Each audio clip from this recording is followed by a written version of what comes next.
Hello dear student, welcome to my YouTube channel. आज के video में हम देखने वाले हैं प्रोबेबिलिटी डिस्ट्रीब्यूशन का एक्सरसाइज 7.2। इसके प्रीवियस हमने देखा था एक्सरसाइज 7.1 को कैसे सॉल्व करते हैं। अगर आपने वो नहीं देखा तो उसका लिंक डिस्क्रिप्शन बॉक्स में वहां से आप देख सकते हैं। तो यहाँ पे हमें दिया हुआ है कि जो प्रीवियस एक्सरसाइज था वहां पे हमें क्या करना, प्रोबेबिलिटी मास फंक्शन करना हुआ था। प्रोबेबिलिटी मास फंक्शन क्या होता है, जो भी प्रोबेबिलिटी उसका वो पॉजिटिव होती है और सेकंड मोड कंडीशन कि उसका जो समेशन है वो 1 होना चाहिए। तो यहाँ पे ये क्या है आपका प्रोबेबिलिटी डिस्ट्रीब्यूशन फंक्शन। पहले इसके बारे में आपको थोड़ा सा मैं बताता हूँ। आज की वीडियो में हम लोग देखने वाले हैं प्रोबेबिलिटी डेंसिटी फंक्शन, जिसे शॉर्ट फॉर्म में बोलते हैं PDF.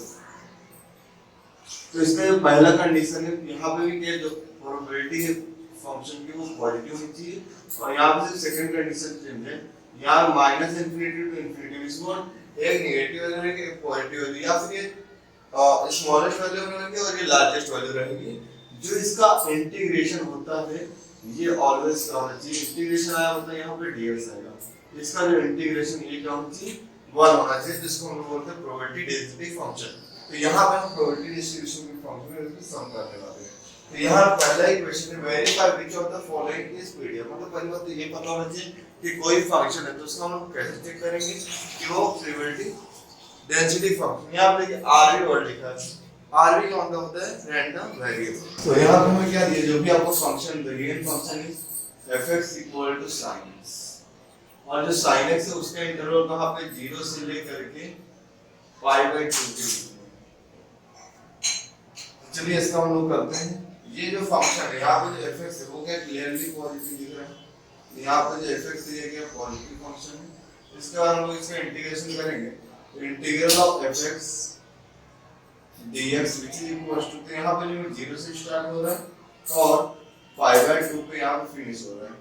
so this is equal to integral 0 to π/2। अब ये जो fx है यहाँ फंक्शन क्या sin x। अब देखिए sin x का डेरिवेटिव क्या होता है, sin x का डेरिवेटिव सर होता है cos x। तो यहाँ पे जब आप इसका डेरिवेटिव लिखते हो यहाँ पे आएगा आपका cos x 0 to π/2, और एक्चुअली इसका होता है माइनस ऑफ cos। sin का इंटीग्रेशन क्या होता है माइनस ऑफ cos, तो माइनस को बाहर ले लेते हैं तो यहाँ पे बचता है cos x π/2 to 0। और उसके बाद क्या करेंगे, जो भी हमारा गिवन लिमिट हो यहाँ पे सब्स्टिट्यूट करेंगे। so this is equal to minus cos π/2 upper limit minus cos of 0। देखिए cos 90 sin 90 1 होता है और cos 90 का होता है 0 होता है। so this is equal to minus ये 0 होता है माइनस cos 0 1 होता है। तो ये क्या जाएगा माइनस ब्रैकेट में -1, तो ये क्या प्लस है। यहाँ पे जो है इंटीग्रल आया 0 to π/2, जो भी हमारा गिवन फंक्शन है fx ऑफ dx, ये क्या हमें 1 आया है। तो अगर इसका इंटीग्रेशन 1 आता है तो अपना फंक्शन क्या होता है पीडीएफ होता है, the given function is probability density function.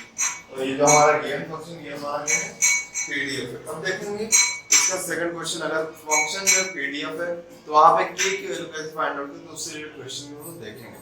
Next question यहाँ पे हमें क्या दिया है, find k if the function represent pdf of random variable x। Means what already है पीडीएफ, और हमें क्या करना है यहाँ पे k का वैल्यू फाइंड आउट करना है। ये हमारा फंक्शन है जो कि 0 और 2 इंटरवल के बीच में आता है। ये function fx kx and 0 otherwise means what is interval छोड़ करके इसके बाद जो भी होगा 2 आफ्टर 3, 2 के बाद 3 आता है, उसका जो भी इंटरवल्स होंगे वहां पे फंक्शन की वैल्यू 0 होगी।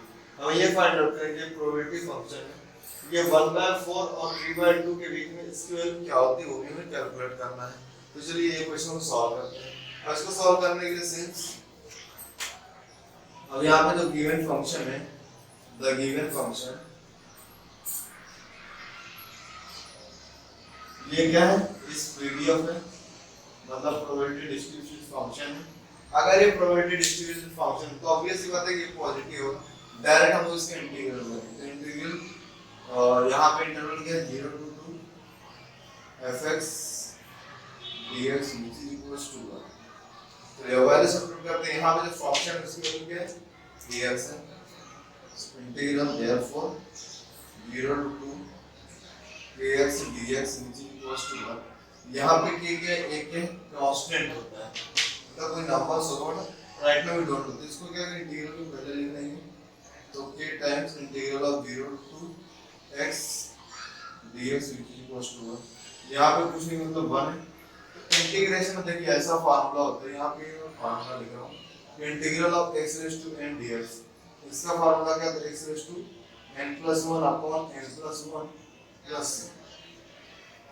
तो यहाँ पे n है, तो यहाँ पे इसके लिए फार्मूला क्या होगा, k times bracket x raise to 1 plus 1 upon 1 plus 1 0 to 2 equals to 1। हम लोग यहाँ पे c नहीं लिखेंगे क्योंकि यहाँ पे क्या इंटरवल दिया हुआ, इसके लिए हम लोग c नहीं लिखेंगे। Why, because upper limit minus lower limit करेंगे, तो माइनस करेंगे तो यहाँ पे जो ये c है वो क्या हो जाएगा, कैंसिल आउट हो जाएगा। ओके, आफ्टर दिस ये देयरफॉर है, देयरफॉर k इन bracket x square by 2 limits are 0 to 2 which is equals to 1। ये आप देखिए अपॉन में 2 है तो इसको हम लोग क्या लेंगे, आउटसाइड द ब्रैकेट ले लेंगे, तो k बाय 2 को हमने बाहर ले लिया, तो हमारे पास बचे x square limit 0 to 2 which is equals to 1। अब यहाँ पे क्या करेंगे, अपर लिमिट माइनस लोअर लिमिट, तो अपर लिमिट के प्लेस पे 2 है और लोअर लिमिट पे 0, तो ये क्या हो जाएगा k by 2 upper limit is 0 square minus sorry upper limit क्या है 2 है, तो यहाँ पे आएगा 2 स्क्वायर माइनस 0 का square which is equals to 1। तो k बाय 2 ब्रैकेट में जाएगा 4 minus 0 which is equals to 1। तो ये क्या हो गया, k by 2 into 4 which is equals to 1।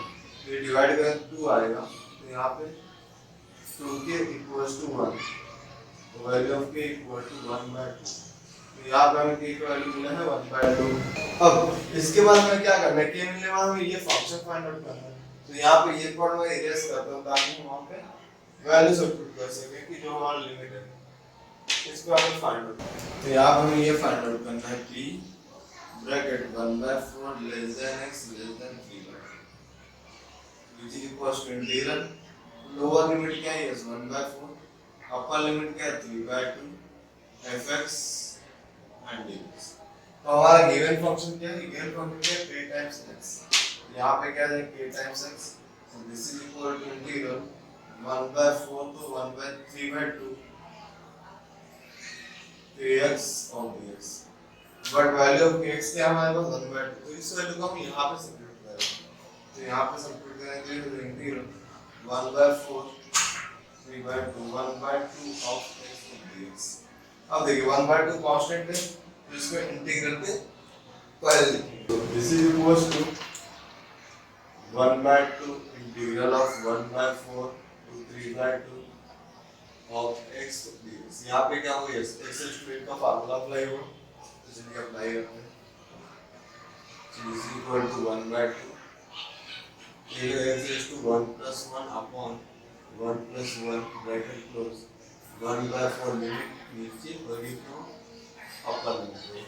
After this add कर देंगे, so this is equals to 1/2 bracket x square upon 2 1/4 to 3/2।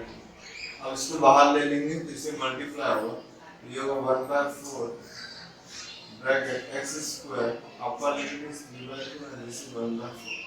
अब अपर लिमिट माइनस लोअर लिमिट यहाँ सब्स्टिट्यूट करेंगे, तो ये क्या हो जाएगा 1/4 अपर लिमिट क्या है 3/2, तो यहाँ पे क्या होगा 3/2 का स्क्वायर माइनस 1/4 का स्क्वायर, तो ये क्या हो जाएगा 1/4 ब्रैकेट 3 का स्क्वायर 9/4 माइनस 1/16। अब देखिए यहाँ पे 4 इसको अगर 16 करना तो ऊपर 4 से मल्टीप्लाई करना पड़ेगा, तो ये क्या हो 1/4 ब्रैकेट 4 से मल्टीप्लाई करूंगा तो ये क्या हो 36 माइनस 1 अपॉन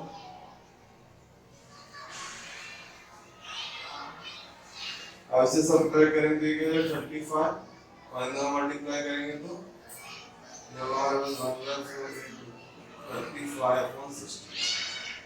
ठीक है, 64 यहाँ पे हमारा फाइनल आंसर होगा which is equal to 65 upon 35 upon 64. ये क्या हमारा जो फंक्शन बना that is b 1/4 minus x less than 3/2. ये इसका क्या होगा फाइनल आंसर होगा। तो यहाँ पे ये वो एक्सरसाइज 7.2 का फाइनल क्वेश्चन। इसी तरह से सारे क्वेश्चन को सॉल्व करेंगे। इस टाइप के क्वेश्चन बोर्ड में आते हैं। अगर आपको कोई भी डाउट है इस चैप्टर में तो आप लोग कमेंट मेंशन कर सकते हैं, तो उससे वीडियो बना दूंगा। जो इसका आपको वीडियो वहाँ पे हम ये देखेंगे। इसके बाद का जो नेक्स्ट चैप्टर इस चैप्टर नंबर 8 बाइनोमियल डिस्ट्रीब्यूशन को कैसे सॉल्व करना है। So thanks for your support.